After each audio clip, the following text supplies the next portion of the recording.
The ongoing Israel-Hamas conflict has divided the world, and the Western countries are standing with Israel.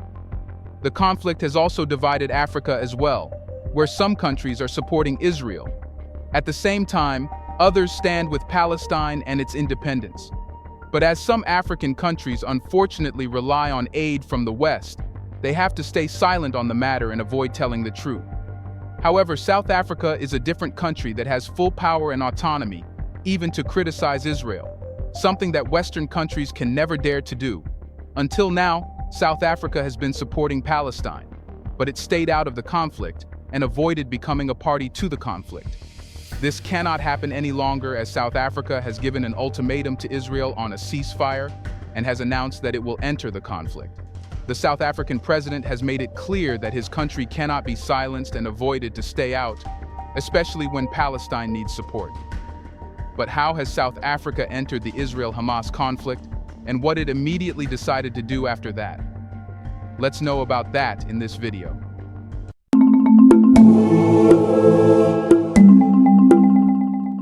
During the Nelson Mandela and Yasser Arafat era, the Palestinian Liberation Organization, PLO, and its history were marked by mutual respect and a shared struggle for the liberation of their respective peoples.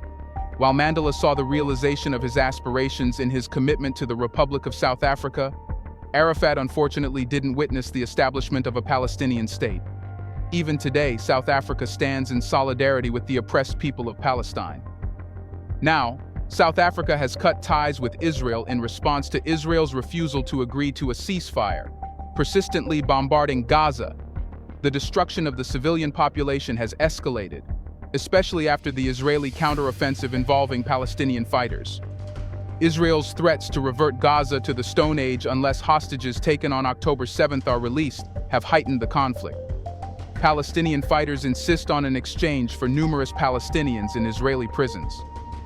Israel's reaction is seen by many as a type of collective punishment, breaching international humanitarian and human rights law. The toll of the conflict is staggering, with an estimated 15,000 Palestinians losing their lives. South Africa condemns these events as collective punishment of the innocent in Gaza.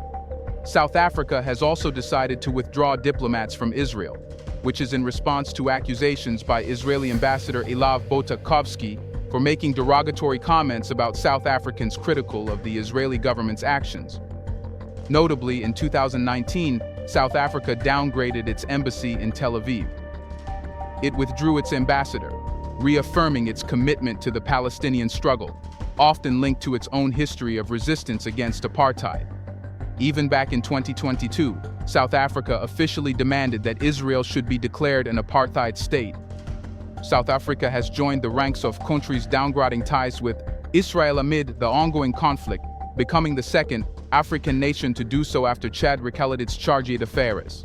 In addition to South Africa, several other nations, including Turkey, Jordan, and Bahrain, as well as several leftist Latin American countries such as Honduras, Chile, Bolivia, and Colombia, have also withdrawn their ambassadors.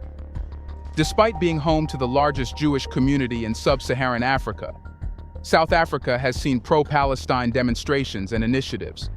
President Cyril Ramaphosa, along with various ANC officials, actively took part in these demonstrations, displaying flags and donning Palestinian scarves as a powerful show of solidarity with the Palestinian people.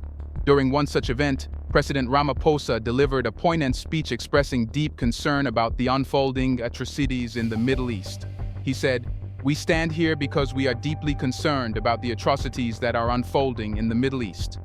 He offered condolences to both the people of Israel and Palestine, recognizing the enduring struggle of the Palestinian people under occupation for nearly 75 years. However, the government's stance faced sharp criticism from Warren Goldstein, chief rabbi of the Union of Orthodox Synagogues of South Africa. He strongly opposed the government's support for the Palestinians, labeling it as supporting an evil savagery that has shocked the hearts of all decent human beings around the world. But South Africans won't listen to someone's moral standards that are deeply biased toward one group. During the anti-apartheid struggle, the African National Congress developed close ties with leaders such as Fidel Castro of Cuba, Muammar Gaddafi of Libya, and Yasser Arafat of the Palestinian Liberation Organization. These leaders provided mutual material and moral support, considering themselves part of fellow liberation movements. For us, the perceived inconsistency in the West's response to the crisis in Palestine has deep historical roots. Yasser Arafat had been an outspoken advocate for freedom and human rights since the 1970s. During that time, he condemned events in South Africa and cultivated a strong relationship with his friend Nelson Mandela. Today, Western countries do not care about the human rights of the people of Palestine. Perhaps it's because they are not considered humans. The West's habit has been to safeguard principles and laws for themselves only and make them work for themselves.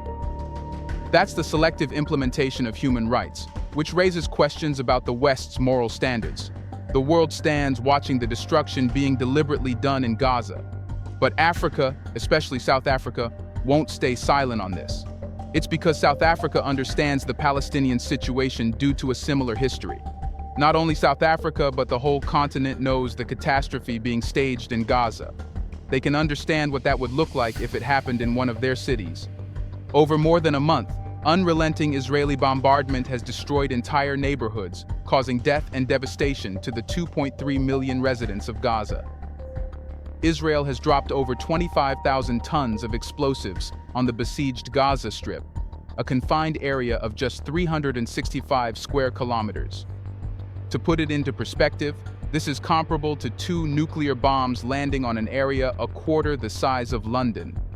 By November 10th, half of Gaza's homes, totaling 222,000 residential units, had suffered damage, with more than 40,000 completely demolished.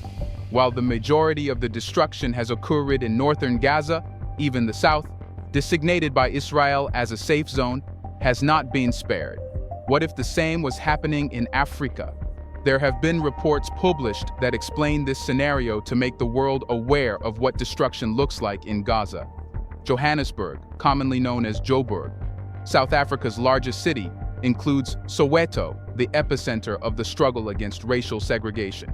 Encompassing an urban area of 357 square kilometers, Johannesburg is about 9 times larger than Gaza. In this scenario, Soweto aligns with Beit Lahia.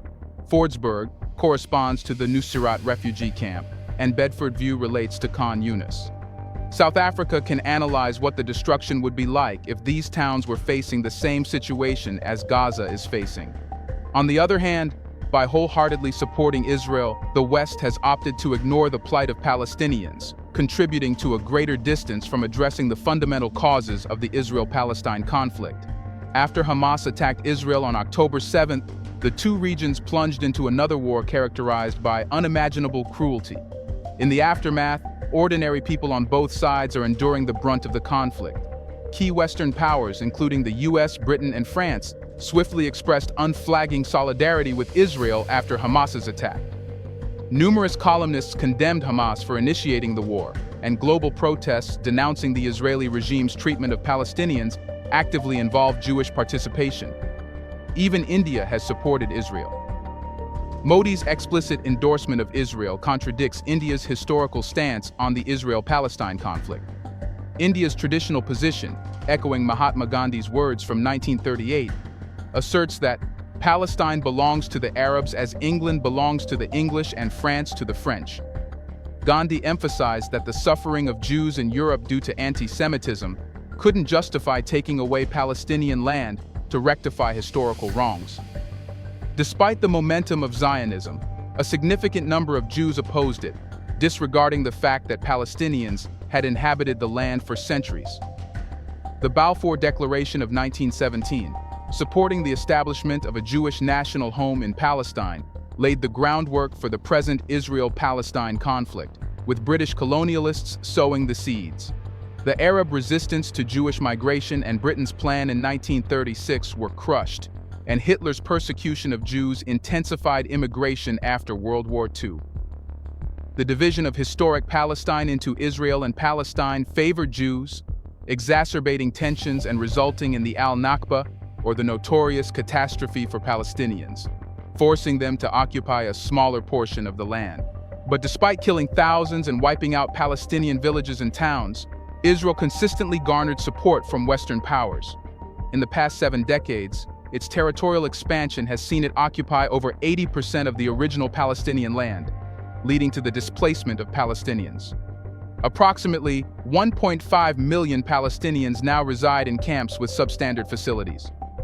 The establishment of Israel in 1948 resulted in the displacement of around 1.4 million Palestinians, contributing to the formation of the Popular Front for the Liberation of Palestine, with notable figures such as Layla Khalid and Yasser Arafat.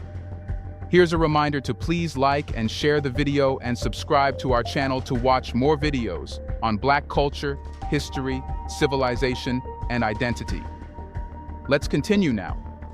Israel has steadfastly rejected the proposed two-state solution from the global community, deeming it unacceptable as it acknowledges the existence of Palestine. The expansion into Palestinian territories has persisted since 1948, often defying United Nations resolutions with the backing of the United States. In 1975, UN Resolution 3379 declared Zionism a form of racism and racial discrimination, but this stance was later reversed. Palestinians endure discrimination and exile stemming from British colonialism and U.S. imperial designs.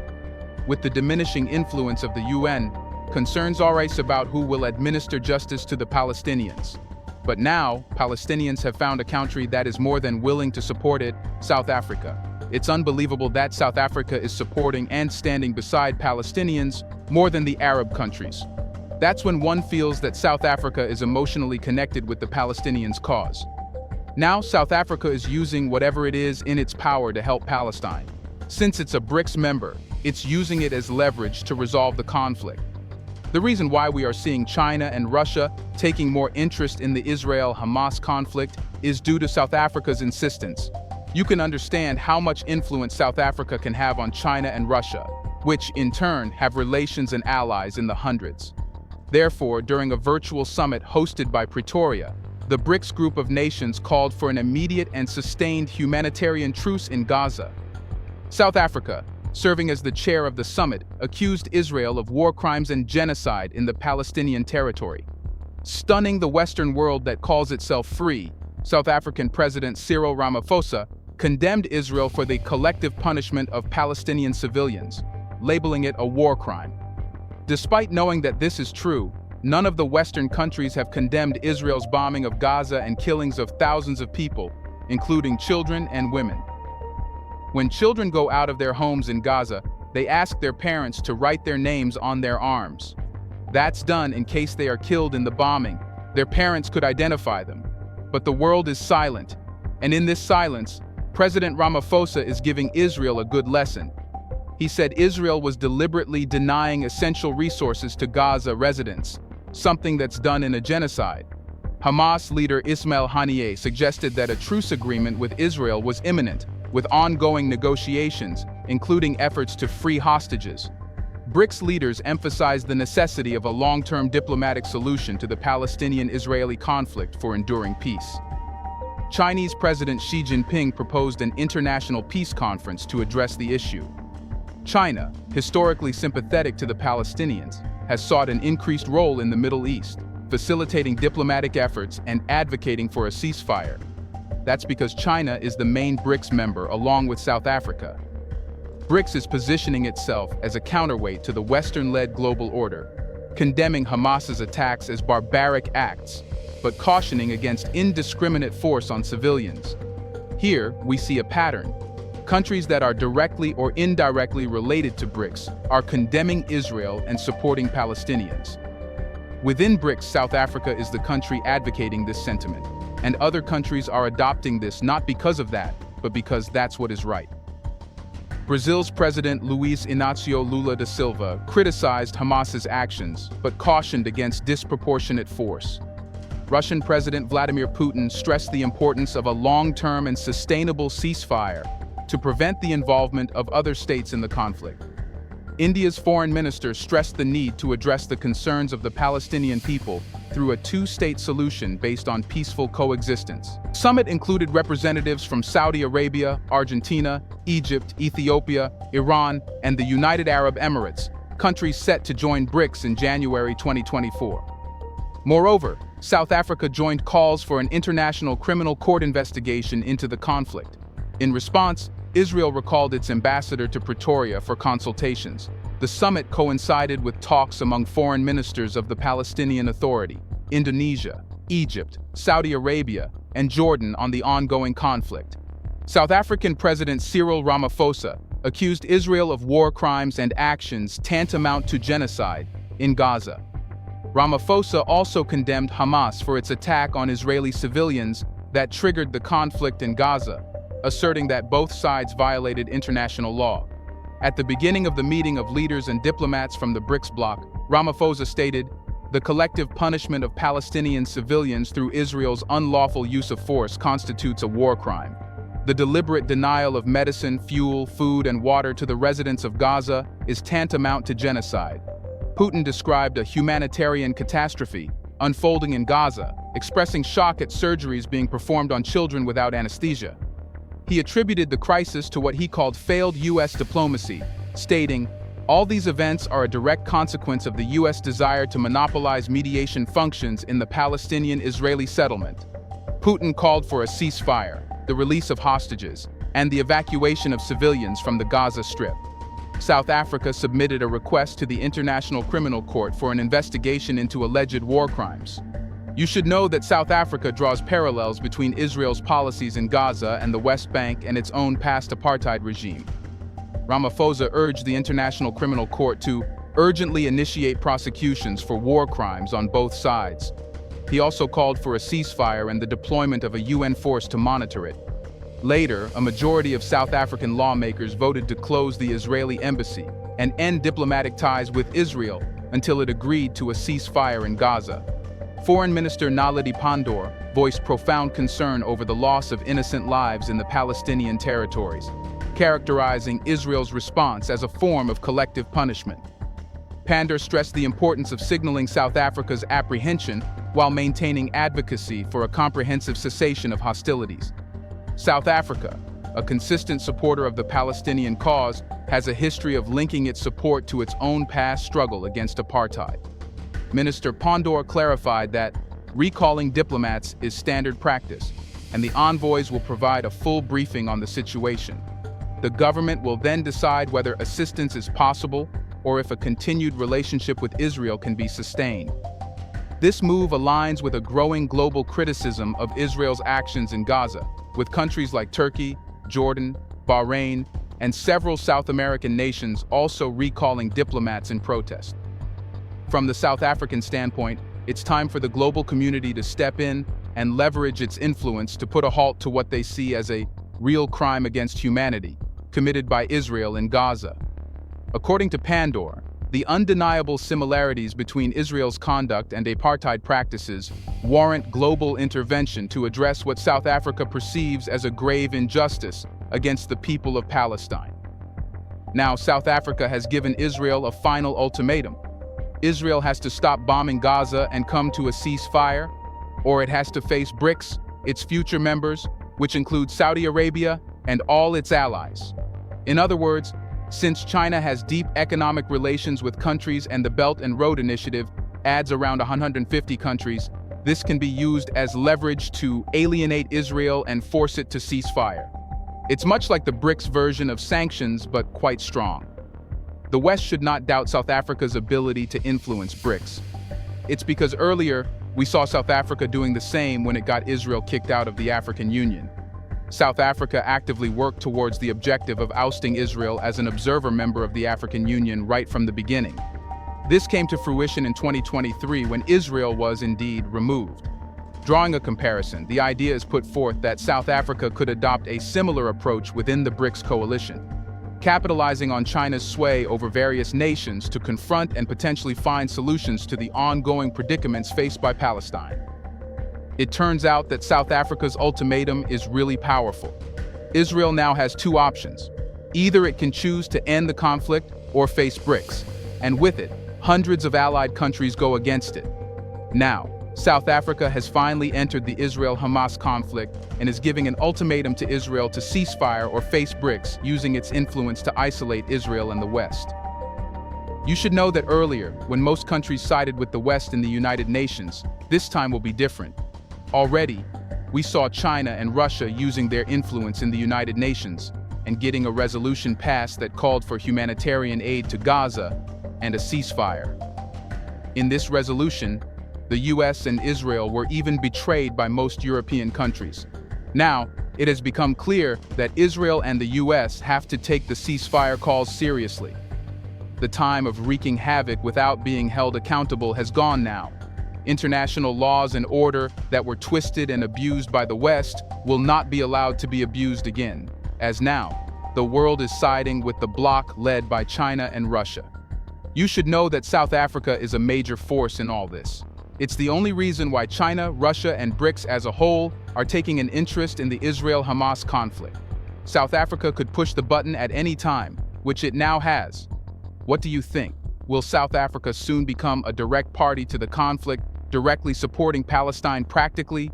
Should South Africa stay out of the matter or support Palestine's cause for their independence, given that the black population of South Africa faced the same situation in the past? Let us know your thoughts on how African countries should exercise their power and influence collectively to resolve the Israel-Hamas conflict.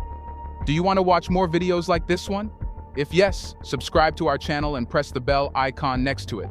We have decided to bring videos on something nobody talks about: the black culture, civilization, history, and evidence about how glorious blacks have been. Thanks for watching, and until the next video, stay tuned.